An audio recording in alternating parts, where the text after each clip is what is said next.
Hi YouTube, it's AC Dodd and welcome to a special Christmas extended version of On The Road Tuning with me, AC Dodd. Without further ado, let's get stuck in. Alright, unusually for me, it's December and I'm out on the road tuning. And the reason it is because it's actually quite mild today. And the gentleman that's called me down today has got 4 cars. So I can do 4 cars in one place. And then the first one is this very nice Cooper Mainstream. And so we can have a look. Lovely car. He's been through this one as he's been through all of them, but we'll see that as we go on with the film. So, what have we got under the bonnet? We have a Mainstream Cooper engine, which is of course based on the MG Metro engine. As you can see, I'm already starting to go through it. So before we do that, we'll have a chat with the owner and see why he's called us down to this and the other cars.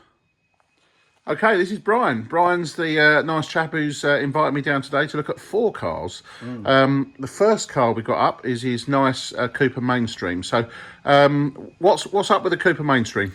Well, it's just not getting there. It's a car that I purchased 2 years ago, and it ran okay. But trying to get it the best it can be, I'm just not quite getting there. I'm getting flat spots.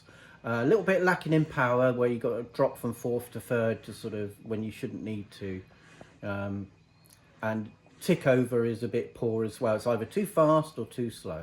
Yeah, that's interesting you say that about power, because this is actually supposedly the most powerful Mini you own. So, yeah, I would expect you not to have to downshift and things like that. So, let's dig in and see what we can find, and hopefully we can try and make this one a lot better for you. Cool. Okay, so this is an interesting one. I've gone through this one. So first off, we started with the coil. The coil was a 3 ohm coil, so it's the wrong resistance. And then obviously I changed that to a 0.8 ohm coil. Got the engine running. Didn't like the way it was running, so I changed the spark plugs as well. They was only a year old, but they, I felt they needed new ones. That improved it a little bit, but it was still messing about. So I had a quick look at the timing and then quickly found that the timing was, basically moving all over the place. So it wasn't steady. So a quick look at the distributor, because it's a new unit. Obviously the owner was a little bit disheartened that it wasn't working properly. Anyway, long story short, because it's been running a 3 ohm coil, what I have started to notice is sometimes it doesn't do the module any good. So I replaced the module. I also replaced the wire, because the wire in the vehicle was quite poor. So replacing those 2 items made the engine run perfectly. So in fact, when I actually put it together, when we went on to look at the carburetor, I found that the needle on this one was absolutely perfect. So stoichiometry all the way across. So I'm going to send the owner out in it now and see what he thinks. All right, so Brian's been out in his Mainstream Cooper. So how's it go now? We've tuned it. Absolutely amazing. Yeah, really good. Seriously good. So what's the difference? The difference is it's spinning the wheels. I know it's a bit wet, but it's spinning the wheels in 2nd, 3rd now. It's not supposed to, but I was booting it. But I've never had it go that quick. Okay, excellent. So, interesting car, your one. The actual issue was we had a faulty module, and obviously we had the wrong coil fitted. So we changed the coil, changed the module, also changed the module wire as well. Yeah. And I also found a breather pipe in the wrong place, which we've corrected. But actually, the needle didn't need touching. Which was amazing, because that doesn't often happen, and when it does seem to be on the Cooper Mainstream. So I think they were tuned better from the factory. But even so, it does make a difference, doesn't it? Definitely. I'm not going to sell the car now. Okay. Well, and there is there's a point for other people as well, because I've come out to people that have had cars and they've said, "Oh, I need to sell it because it doesn't drive very well," and of course, having the tune up absolutely transforms the car. Definitely. Yeah, you spend all that time and money and through the winters restoring the rest of it, but not to get it tuned is just like, it's just well worth every penny. Okay. Oh, well, thanks for that, Brian. So let's get on to your next car and see what we can do with that one. Okie doke. Okay, second car today is a nice little 70s Mini 1000. Got nice little 10-inch wheels. Nice original interior. Lovely car. And under the bonnet we have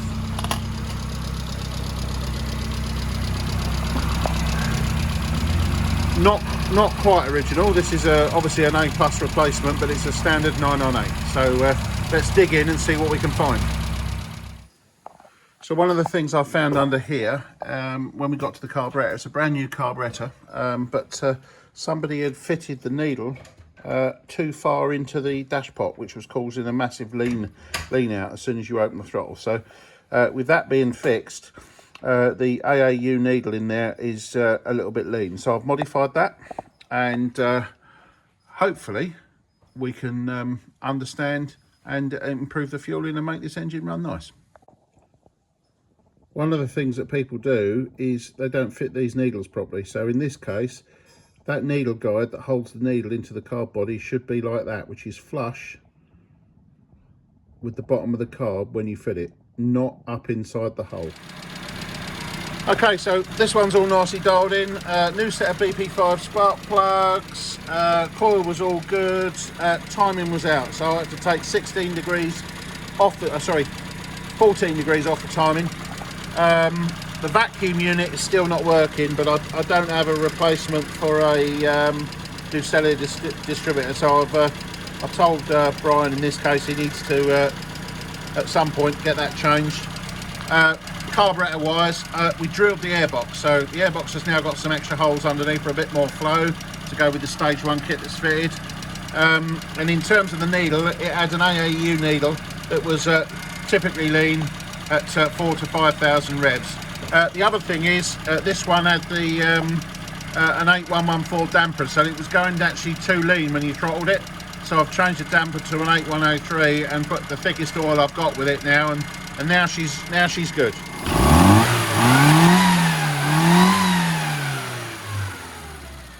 So we're going to send Brian out for a quick test drive. Okay, so we're back with Brian again now. So obviously what we didn't do was before on the little 998 that we've just tuned. So why is it you got me to look at that in the first place? Yeah, 998 was running okay, but it had some flat spots and hesitating a bit, particularly in sort of as you were accelerating up second and third, it would just hesitate. Okay. And not quite right. You just felt it wasn't running as well as what it could do. Okay, so yeah, just basically felt a little bit hesitant and a little bit, maybe a little bit under power, and just didn't feel quite right. Okay, so now you've been out for a test drive. What do you think now? Pocket rocket. Yeah, it just flies, absolutely flies, absolutely brilliant. Are you quite surprised considering the change? It's only a 998. How well it actually goes? Well, for a little 998, you wouldn't know. It's like a tuned car. It's just wants to go. You've got to actually keep your foot off the accelerator. It's wanting to go that well. Okay. Yeah. All right. Well, I'm glad we was able to sort your second car out. So let's dive into the third one and see what we can find. Yeah. Thank you. Okay. So we have a Morris Minor, and the Morris Minor needs a tune. And this is a Minor 1000, so it's a 1098 engine. And this one's been converted. And it's convertible. Inside, beautiful red interior. Lovely car. So let's have a look under the bonnet. And we've got the 1098 Transverse A series with a HS2 carburettor. And at the moment she's just warming up.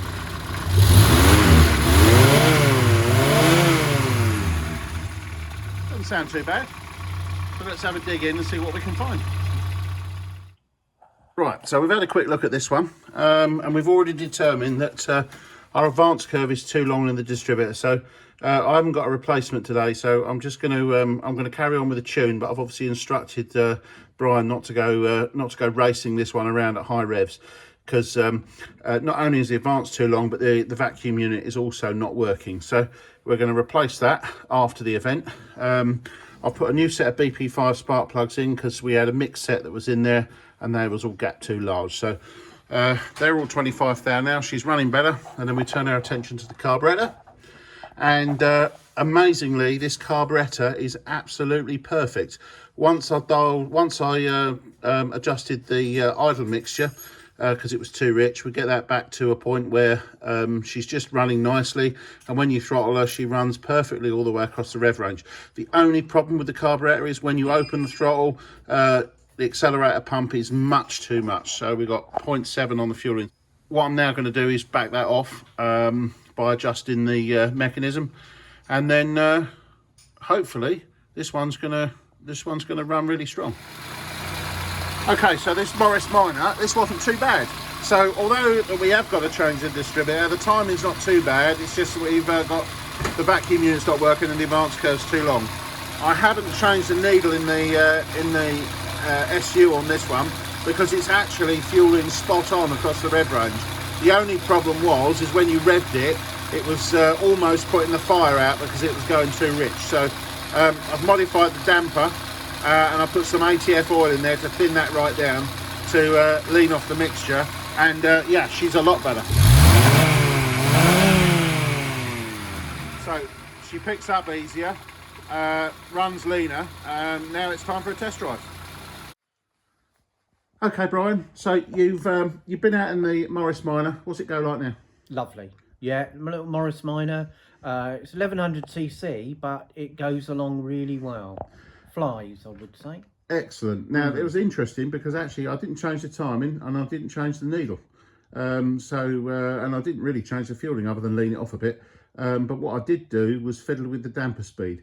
And it's obviously made a huge difference because you can see that the how much that little carburetor actually holds the engine back when the damper is rising too slowly. Yeah, that's quite interesting. It's such an easy fix as well. Okay, all right. Good. Okay, so next car, we've got a lovely 1960 Austin 7. Beautiful. Lovely door cards, all original. Lovely car. And used as well. So, this is an 850. Let's go and have a look, see what's under the bonnet.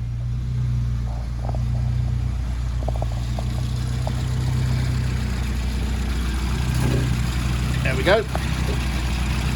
Nice original 850 engine. All the original carb, dynamo, etc. Right, first things we found on this one is ignition system all looks good, dwell angle's fine, points are fine, the coil is the right resistance. So that looks to be working fine. The dynamo's charging properly. We've got full voltage at the coil, which is excellent, but the plugs are out, as you can see, because we've got soot black. So what we're going to do there is we're going to change the spark plugs, and we're going to gap them correctly because these are too big. And it's currently running a set of 6s, so we're going to go down to 5s because this is a standard 850. So just so that can burn off a little bit more of those deposits, and we're also going to lean the mix out. So let's get stuck in and get that sorted. Right, so we've got this one running and we finally got there. So everything else on the ignition system on this one was absolutely perfect. All I did was change the spark plugs because it was rich, if we remember, and then we got to the carburetor. Now, you might not notice that, but actually we've had to change the carburetor because unfortunately the one that was on it, even though when the jet was wound up, she was running 0.68, 0.69, 0.7, far too rich. So unfortunately we couldn't lean the carb off, so we had to fit a new one. So we got a new carb.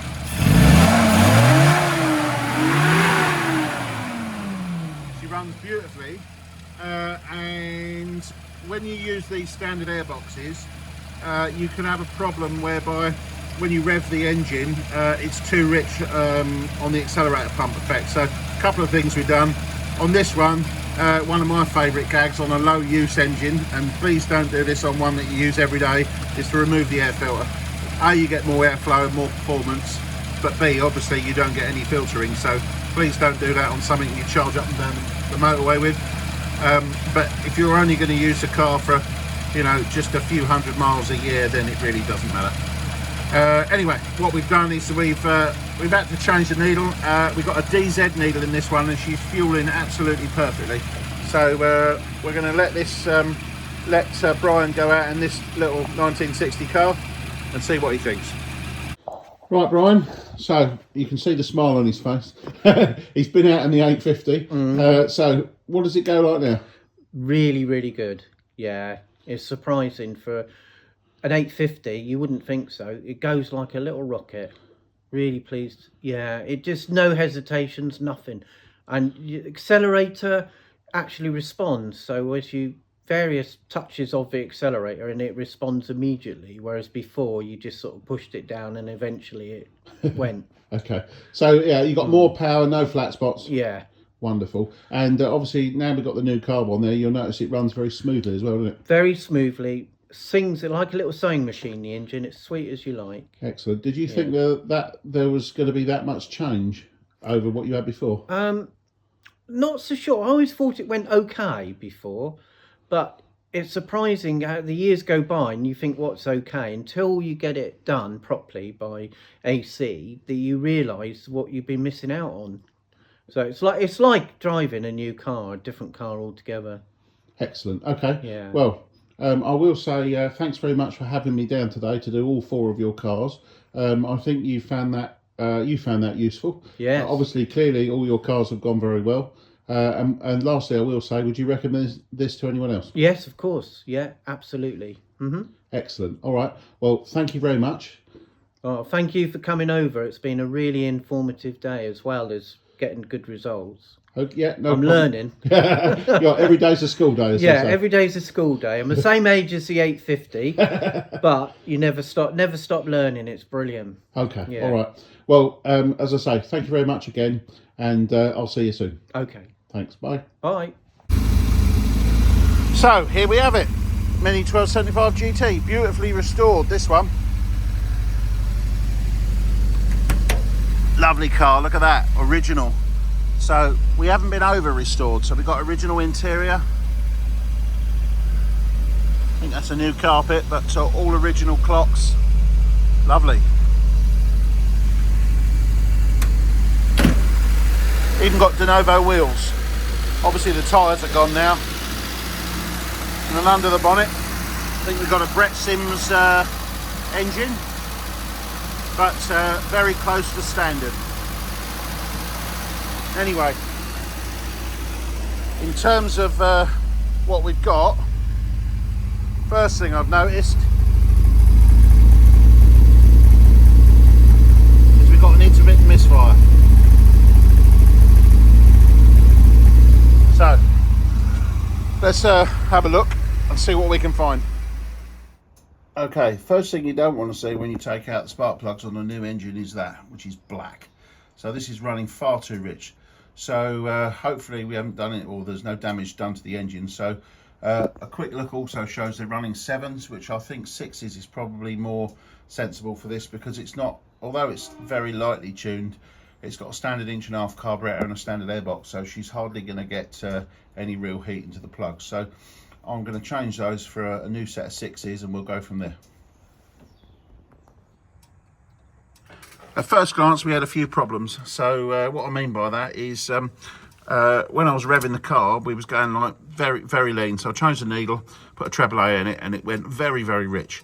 But what was happening is it was kind of variable. So I changed a few needles to see what was going on. It was still doing the same thing. Obviously leaner needle, it came up leaner.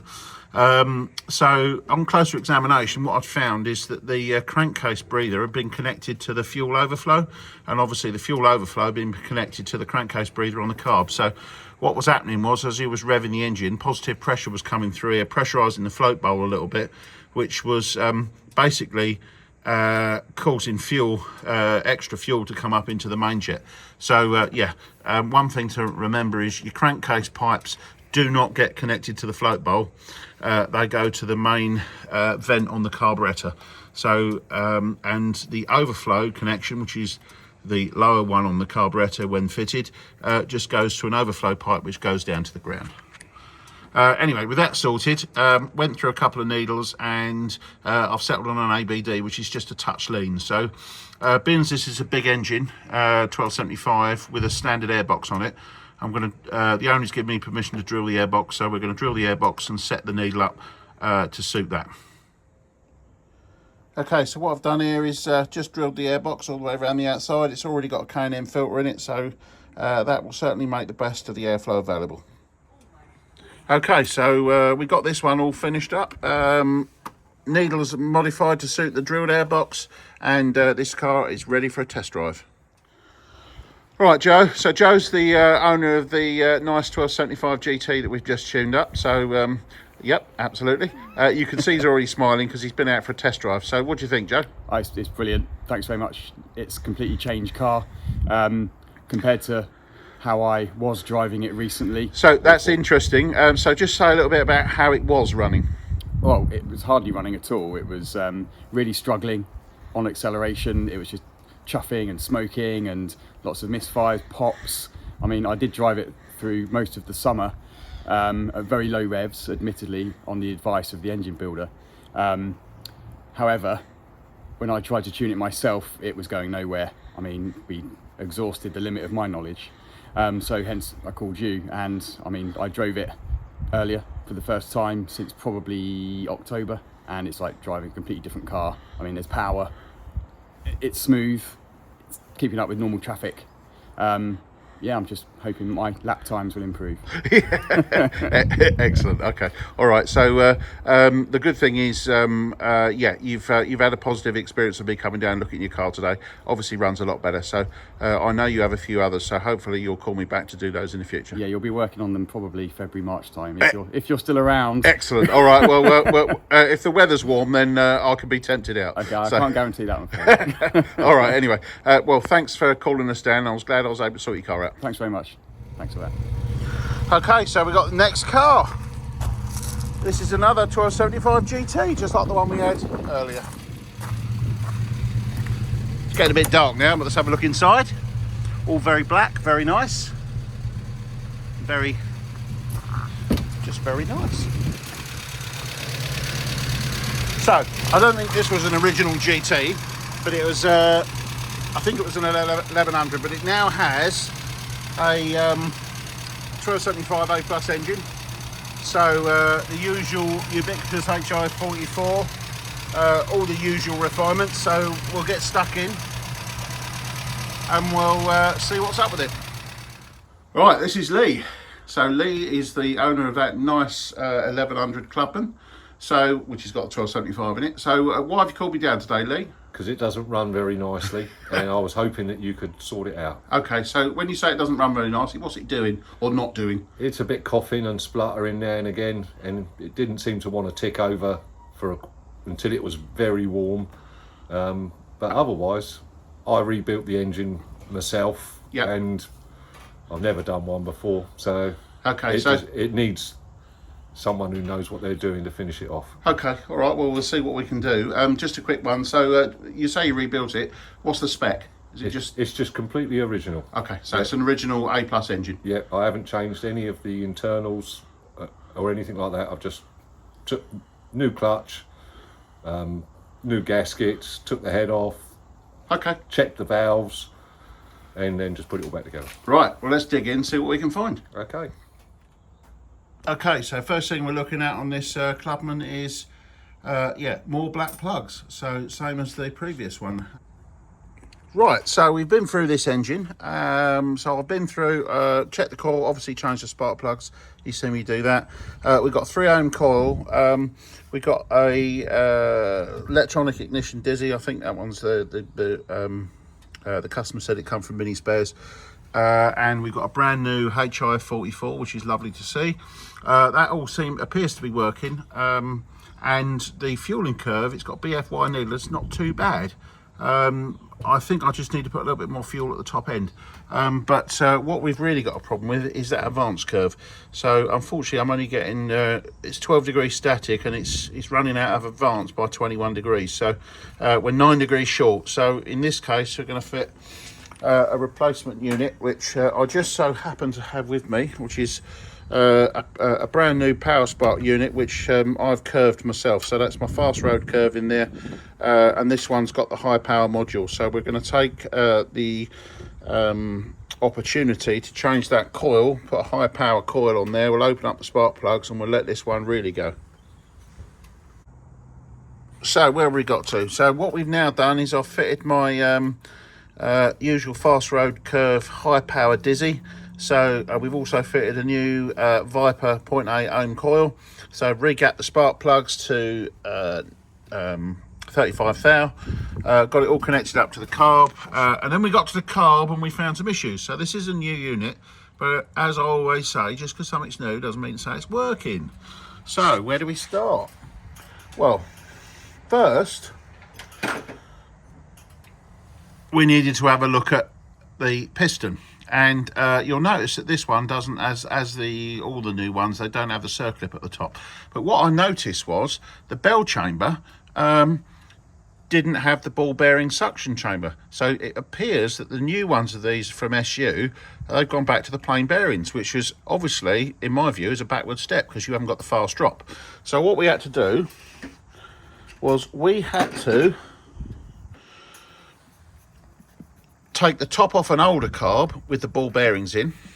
So I've now got this carb which goes up, and then I've got the fast drop. Okay, so we couldn't get that before because of the way the new carb was configured. So it might look like a retrograde step by putting an old top on it, but in reality we've made this, we've improved it. I've also, the original damper that was with it, which was a new one, wasn't working, so I've had to use the one at the HIF 38 that we got this top from, and then obviously modify that to give me the right piston rise and the right drop. So that's now a fast drop damper, and everything's now working. So I'm in the process of dialing in the needle, so I'll get back to you when it's working. Okay, so we're all done, engine's running now, all tuned. So we'll send Lee out in it now and see what he thinks. Right, so you've been out in it, Lee, what's it like? Absolutely, completely different car. Runs like a dream now. Really nice to drive, very responsive, picks up, ticks along and poodles along beautifully at slow in low revs. But when you put your foot down, it just goes like a steam train. Excellent. Very happy. Were you quite surprised at the transformation? I am very surprised at how much of the transformation there has been. Yeah. Yeah, and considering, I mean, yeah, we did end up changing quite a bit because we obviously changed the ignition system for a high power one and a recurved Dizzy. Your carburettor was a new one, but obviously, as you saw, there was quite a few little issues with it, which we had to work through, and then obviously we ended up with a custom needle as well. But the proof's in the pudding, as I say. Yeah, definitely. Yeah, you are the man. All right. Okay. Well, let's look at your second car, which is a Morris Minor. Yep, it is indeed. Yeah, I'll get it in. Right. Next car, Morris Minor. Here we are again. Nice little inline engine, and yeah, a few issues. But let's talk to the owner, see what he says. Right, back to you again. So, the Morris Minor. What's that all about? Well, it doesn't start very easy. It doesn't run very easy, and it's definitely got a few issues under the bonnet. Okay, so I think you also mentioned it'll only do 50 mile an hour, is that right? It will only do 50 mile an hour. Okay. Yeah. So what we've got to do is kind of coax a bit more power out of this and see if we've got any other issues in there that are causing a lack of performance. Yep. All right, well, let's dig in and see what we can find. Okay. Okay, so one of the first things I found is the usual soot black plugs. So those plugs are out. We've got a new set in, all gapped at 25. I'll put a set of BP5 NGKs in, and then we can move on to the next issue. Okay, so under the bonnet, we've got the usual dynamo charging system. We've got a 3 ohm coil, and we've got a rather old distributor on this one, but it all appears to be working apart from the vacuum unit. So what I've done is, obviously you can see I've already got the new spark plugs in, but the distributor, I've checked the timing, we've got 40 degrees of ignition advance, so that would account for why this thing's not performing very well. So I'll get that set properly, and then we can change our attention to the carburetor and see why we're running so rich. When you're working with carbs, you just don't know what you're going to get. No. And you can see here, look at those two. The one on the right is the squashed abortion that was in there, and obviously the one on the left is the one I'm going to replace it with. So if your bits and pieces aren't working, then the thing's not going to run right. So let's get that replaced and see what we get. Okay, so where have we got to? So the distributor needs recurving. The vacuum unit is non-functional. So what I've managed to do is to take off 20 degrees off the ignition advance to bring it down to about 20 degrees. Now that means that it starts properly now and it runs nicely. Now in terms of the carburetor, I've done my usual trick, which is give it a bit more fuel by changing the needle. So we've gone for a DZ needle in this one, and this one's fueling pretty good actually, straight out of the packet. I've modified the damper so that it's not too rich when it revs, and she's much better.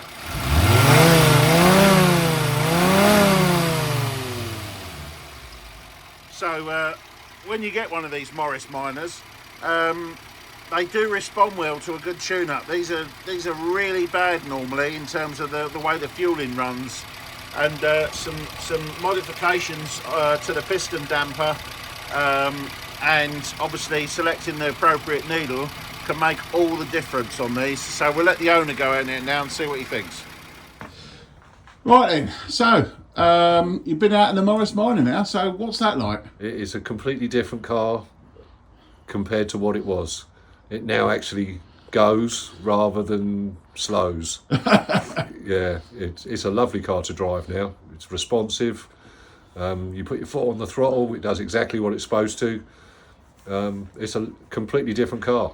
Excellent. Okay, so the interesting thing about the Morris Minor is it's still lacking a vacuum unit, and it hasn't got the right advance curve, and the carburetor's a little bit warm. So considering we've still got all those issues, we've made a huge difference to it. Oh, definitely, and I'm looking forward to you coming back to fix all the other issues. Yeah, that's worth telling everybody actually. Lee was that impressed that he's asked me to come back and do lots of things, including rebuild the carb and all the rest of it. So I suppose that's one endorsement of what I've done. So that's excellent. Thank you. Yeah, absolutely fantastic job. Very impressed. Excellent. Yeah. So if I said to you, would you recommend me to anyone else? What would you say? Absolutely, definitely. Okay. Yeah. In fact, I would recommend anybody that owns a Morris Minor or a Mini to have you come and look at them. Excellent. All right. Yeah. Well, thank you very much for that glowing endorsement. That's perfectly all right. Well, hopefully you enjoyed that. We had a couple of Morris Minors there, so just to get slightly different vehicles featured. As ever, please like and subscribe, and I'll see you soon. Thank you very much.